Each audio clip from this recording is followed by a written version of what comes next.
Hey there, Divine Messages 333. I'm Lisa. Thanks for joining me. If it's your first time, welcome. I hope you come back. So, there was a message I was guided to bring yesterday, and I did not do that. So, I'm going to talk about it today, and that is that we really need to release some of the programming that has been done. Um, we need to let it go, but we need to replace it with something else, because when you let something go, you want to replace it. Whether it's friends, say you need to cut a whole bunch of friends out, bad relationships or toxic people or something like that. Or maybe you need to cut out certain habits you have. And the problem that a lot of people come across is that they do that, right? They want to heal, they want to improve things, they want to make changes. Then they cut out the friends, and then they're lonely. And then they start seeking out people that remind them of the people they cut out. Where they don't take the time to heal, and then they're vulnerable, and they're still going to attract the types of people that they just cut out. Same with habits. Um, that's why, like, when people stop smoking, some people want to start chewing gum, or maybe it's just the act that's really the habit, more than like the nicotine. I mean, obviously the nicotine is like, creating an addiction, but there's habits that go along with it that we create. And so, that might be why, like, some people want to hold a pen or something, or they got to do something with their hands. So you're letting something go, and you're going to replace it with something else. But first we need to figure out what are the lies that we've been believing? What are the lies people have been telling us? What are the lies that we've been living by, basically? So I was thinking that myself yesterday, and like, I'll let you know a couple things that came to my mind just in my own personal life. So one lie that I uh, believed, because it was like nothing else, no alternative, was really like, I was shown. Okay, so what the belief is, the lie is that in order to have financial stability or have stability in my life, I need to have a full-time job. Okay. I have to work for some place, and it needs to be full-time, where I earn a check, every week, every 2 weeks, every month, whatever. And this is going to create stability. Anything short of that, whether it's starting my own business, whether it's doing side jobs, whether, it doesn't matter. None of those things are going to equal stability. It's just get off your butt, go find a job, have that check come consistently. You have stability. Now you can go and do things. Now you can go buy things. Now you can have fun. Now you can have a home, But until then, everything's going to fall apart because you don't have stability. That's a lie. It's a lie. I don't need a full-time job working at a place in order to have financial stability. It's been shown to me over and over and over through other people. I've experienced it myself. I'm a very resourceful person. I'm a very creative person. And so when I've had times in my life where I didn't have, employment through some company, I wasn't someone's employee. I had a child. I had rent. Right? I had bills I needed to eat. Um, I figured out what kind of abilities do I have? I know how to clean. Okay, I'll put up some flyers and I can clean for somebody. I can be very organized and detail oriented. Okay, so boom, now I'm gonna start organizing for people, right? Um, I am very creative. I like to create things like art, crafts with my hands, my imagination. Okay, sign me up. I'll teach community ed class to kids. Okay, I'm a cook. I'm a good cook. I can pass that on. All right, I can teach kids how to cook too. Right. Um, so I mean that's how what I've done, and I experienced it. I was able to show myself. I proved to myself I'm creating income, and I didn't need to be hired by someone else, because what can go along with that? And maybe not everyone is going to take this belief on, but some of us have, some of us will, right? That, let's say I'm putting out resumes, put out 100 resumes, get a couple calls back, don't get the job. Okay, fill out some applications, go to the interviews, call back, don't get the job. That rejection over and over, and not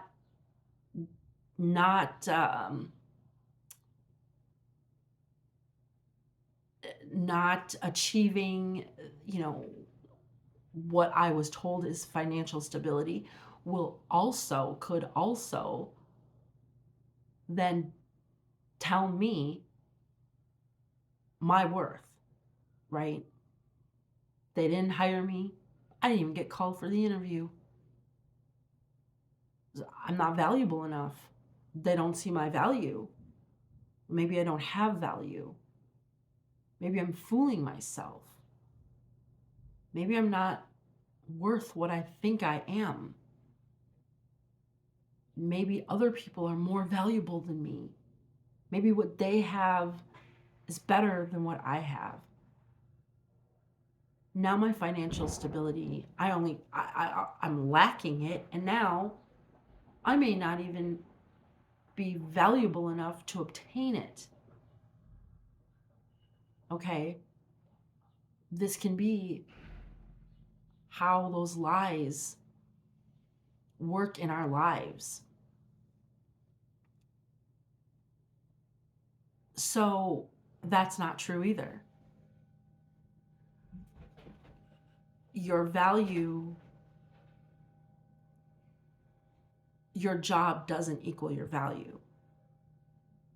Okay? I mean, look at some of the jobs you've had. If you're like me, I've had a lot of jobs, okay? If you're like me, I've looked at some of these people that have hired me, and I'm working under them, and I'm thinking, I don't even know how you got this job. I don't even know how you're keeping this job. Like, I don't agree with your opinions. I don't agree with your views. I don't agree with your work ethic, right? But in the back of my mind, or maybe in the front of my mind,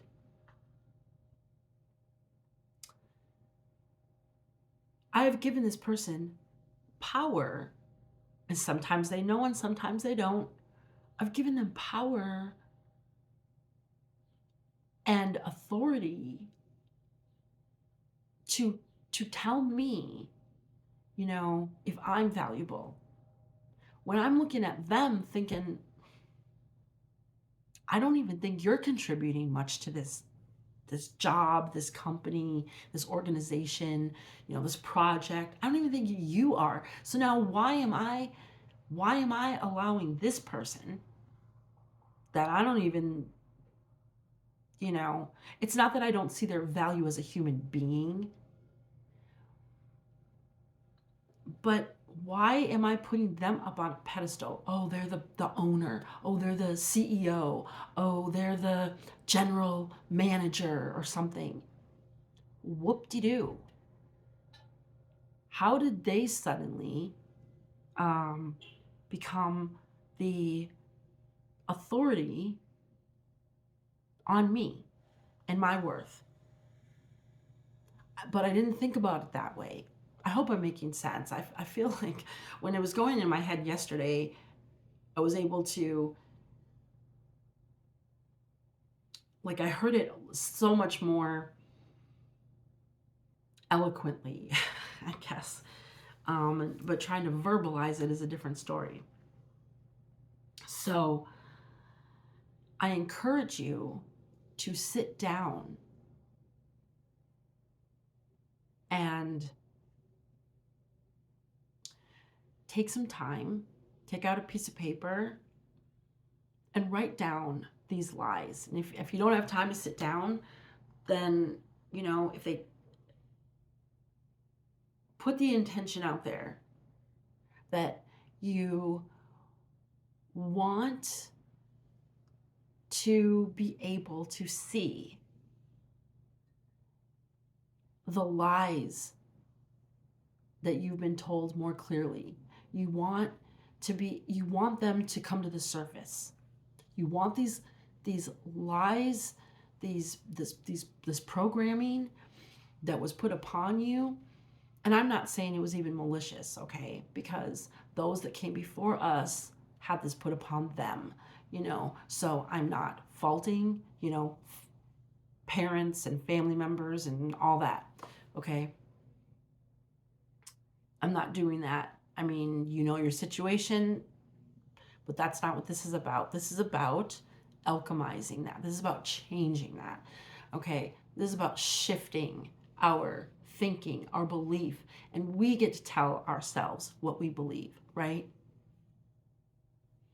So, however it works for you in your life, if you're able to have these lies float to the top of your consciousness,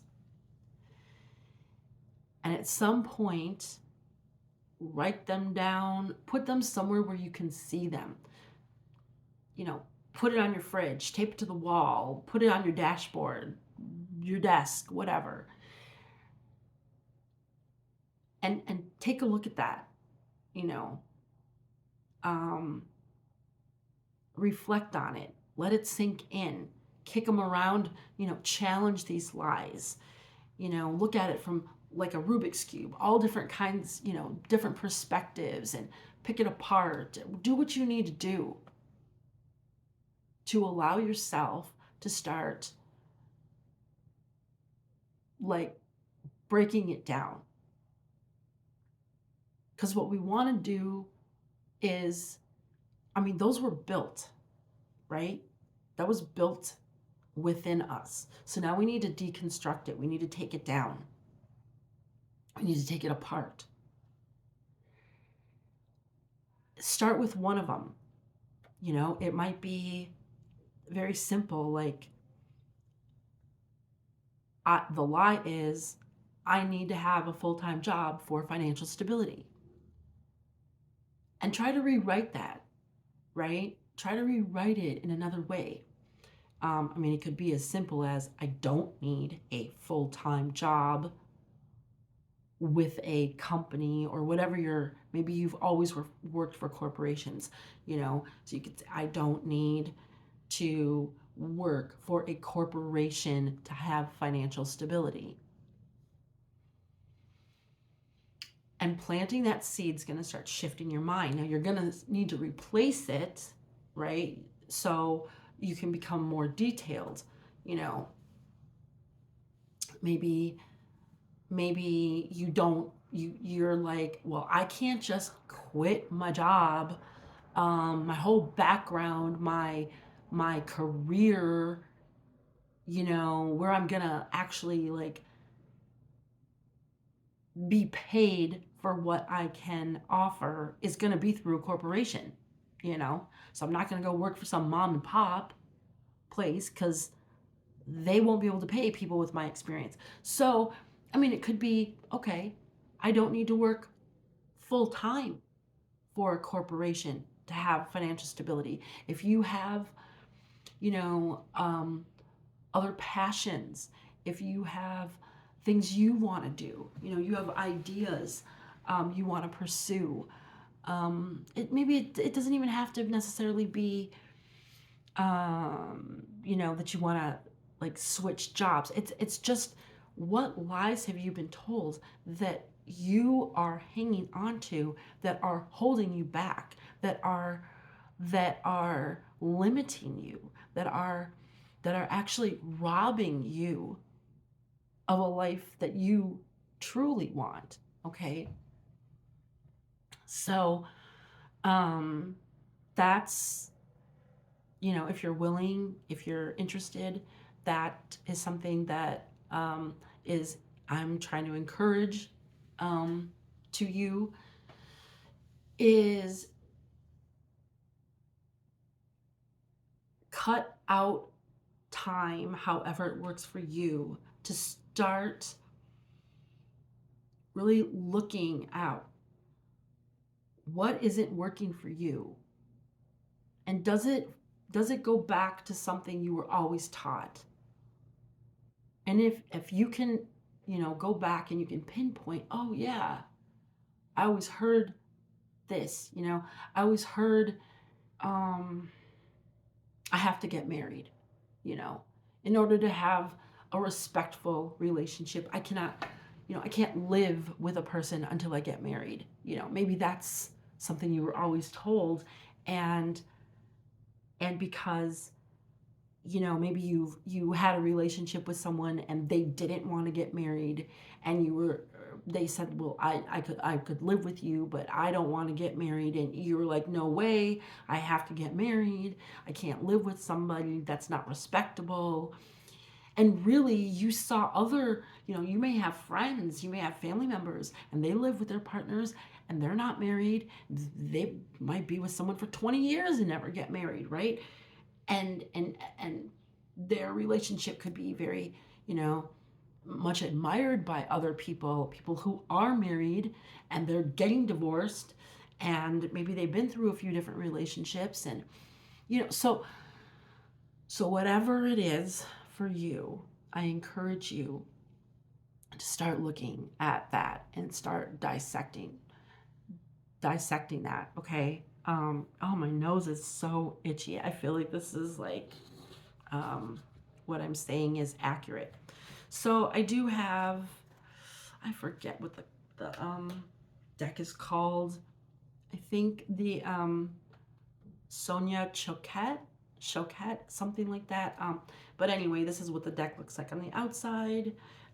It's really, I think the cards are really, really pretty, but I'm doing my camera backwards. So anyway, we're just gonna get some cards and see, you know, what we can add to this as far as inspiration, or it might be an action card that comes out. I don't know. So let's just see. We'll take up to 3 cards, please, and see what comes out. There's one.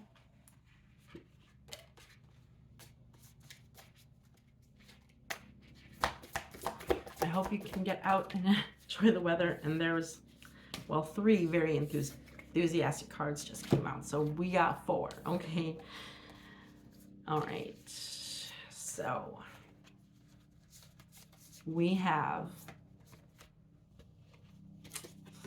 oh, I'm feeling like sad right now. Grieve your losses. And that's what I'm saying. Like, we can also grieve those beliefs, right? We may have been hanging on to them. They may have been even a source, I'm hearing like a source of pride. We may have, I'm hearing proclamation. We may have been very much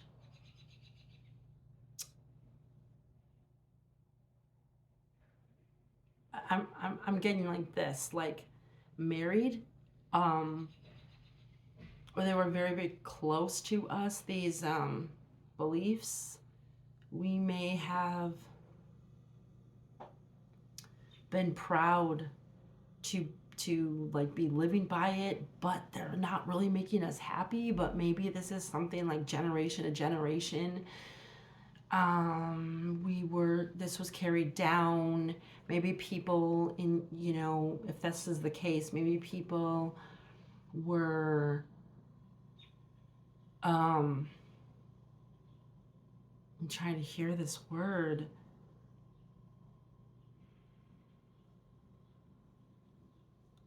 Given credit or accredited, like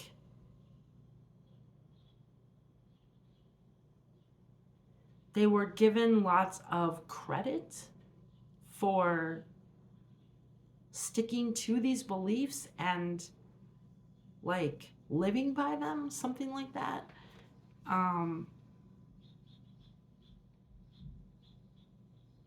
So they could have been a very big part of us, okay? And by letting that go and deconstructing it, tearing it down, you may have a sense of loss. You may have a sense of grief. It may, when you start doing this little by little, I mean, let's just say you just open yourself up to this idea this year and you don't really do much with it. It's just a seed that's been planted, okay? And then let's say a year and a half from now, because that seed was planted, you start seeing little by little things looking different, sounding different, feeling different. You're not so comfortable anymore. You're questioning stuff, right? You may find that in order to let go of these beliefs, you may then have to let go of some relationships. And that could be relationships with organizations. It could be relationships with friend groups. It could be relationships, with habits. Locations, I'm hearing. You could find that because this belief isn't working in your life anymore, and now things are starting to crumble around it, like on its own, right? You may find that you're going to have to let some things go, and that's going to feel like a great loss. And it may be another year before you really do that. You may need more evidence, right? But if you've planted this seed, you're telling the universe, you're telling whatever you believe in, that you're open to a shift. You may just be unlocking the door and not turning the knob, but you're allowing something else to start seeping in. And when you do that, sometimes we may be resistant to putting the action in, but because we've put that intention out, we'll call it the universe right now. The universe will start assisting, okay? And the more we start to challenge that belief, the more we kind of like, turn the doorknob, let it kind of like crack open the door, we are becoming open to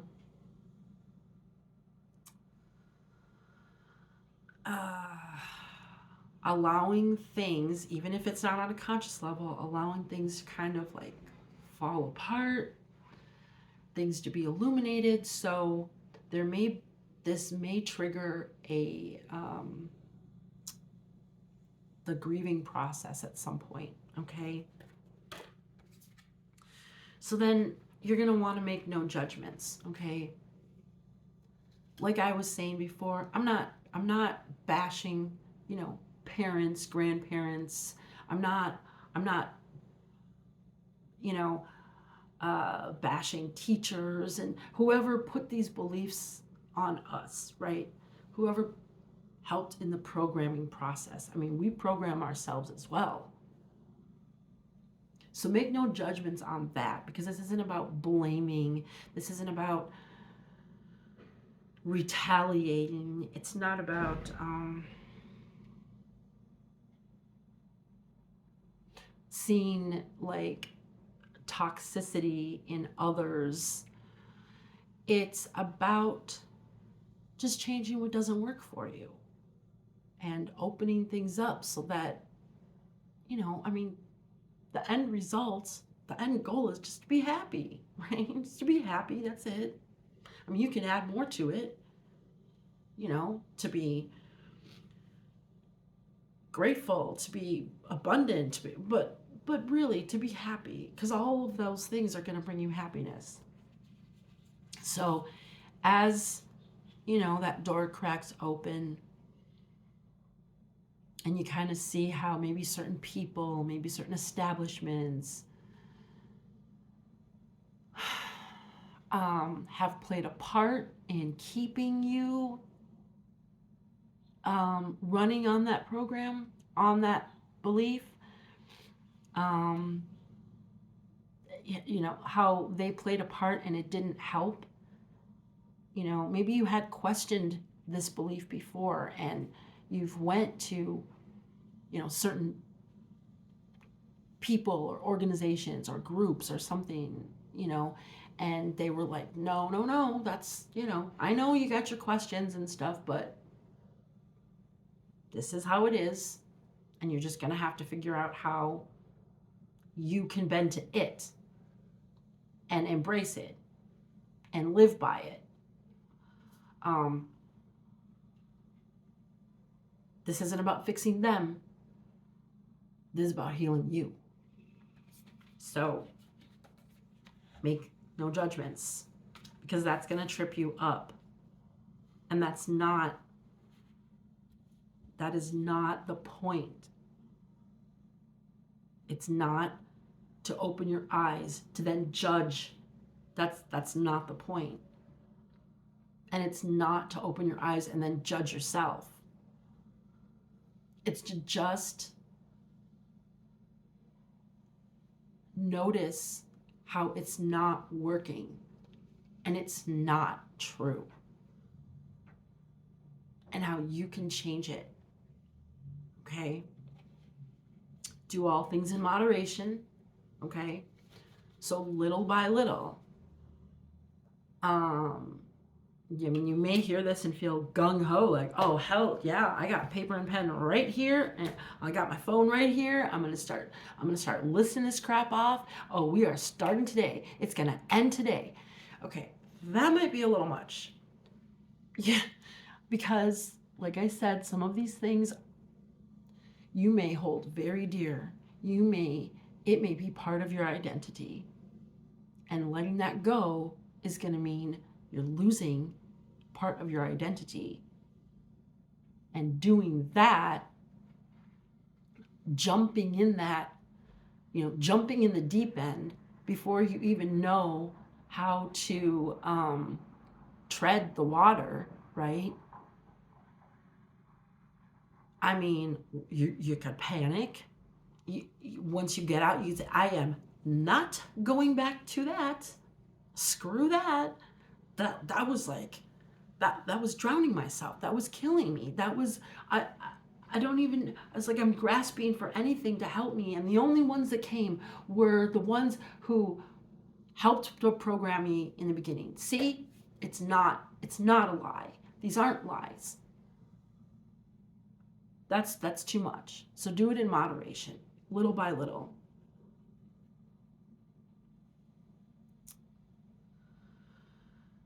In general, do all things in moderation. And then the last card we have, focus on success.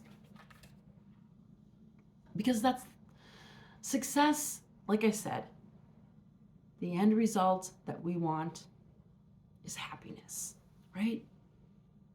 Happiness with ourselves, happiness with the environment, happiness with the people around us,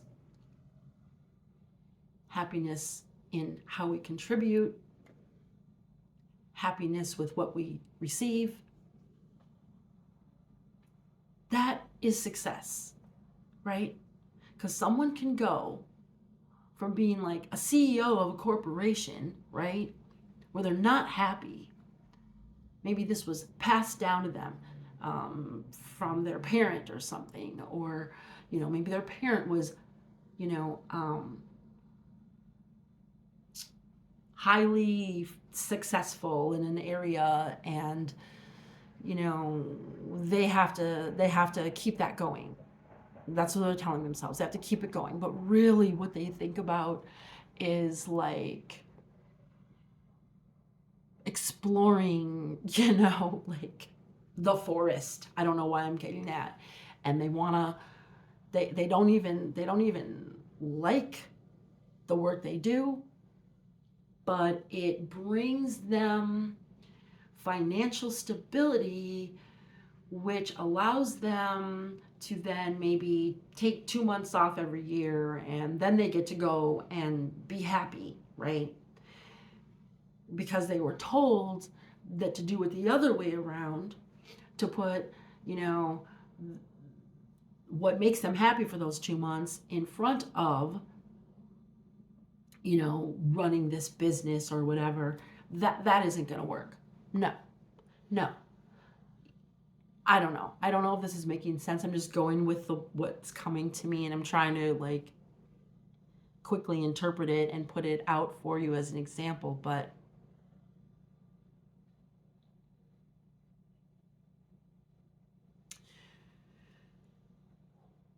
what is your end result? Because I'm not trying to tell you what your end result. The end result that will bring you satisfaction. I'm not trying to tell you what that is. Maybe you have a different word for it. Maybe it's not happy, okay? But what is it? And focus on it. Figure out what that is and focus on that, okay? Do this little by little. Do all things in moderation. Make no judgments, all right? Observe, notice, look at it from different perspectives.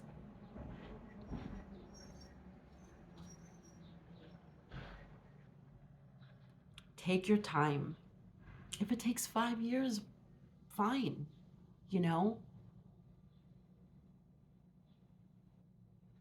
It doesn't mean that if happiness is the end goal and it takes you 5 years, you won't be happy in 5 years.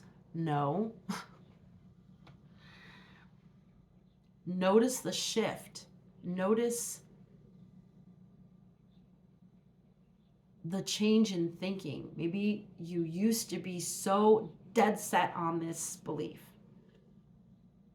Oh, somebody wants to challenge my belief? Pfft, you don't know what you're talking about. Now, you don't necessarily bite someone's head off because they're challenging your belief. Maybe you're actually now listening. You're letting them finish their sentence, right? Without cutting them off. Maybe then you're taking that perspective and thinking about it. Maybe it keeps coming up the next few weeks and you keep thinking about it.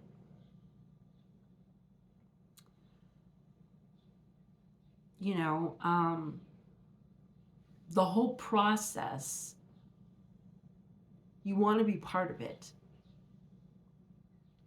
And that's why, you do need to take the time. If you find that there's things that you're going to need to let go of that you don't want to, take the time to grieve your losses. Don't push yourself beyond, okay? Take that time. If you came to the realization that you have to let a certain thing or people go, and it's going to take you the next 9 months to do so because you can't believe it, first of all. You want to deny it. I mean, there's the whole grieving process. You got to go through those stages, right? Especially if it was something that was a huge part of your life. So if you want to share a belief that you have been living by that you have already found, or you see now as not true, and it was holding you back, it was preventing you to get to success, share that, because it can help someone else. I mean, I tried to think of them myself yesterday. I didn't write them down yet, but I only came up with like 2 or 3, and I know there's way more than that.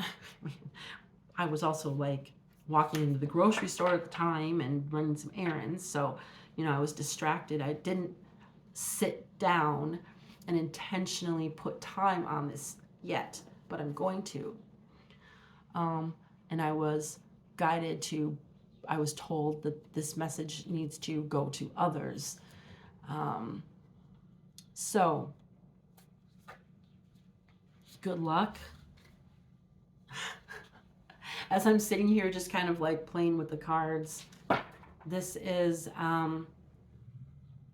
what I just saw when I looked down. Accept what is dying.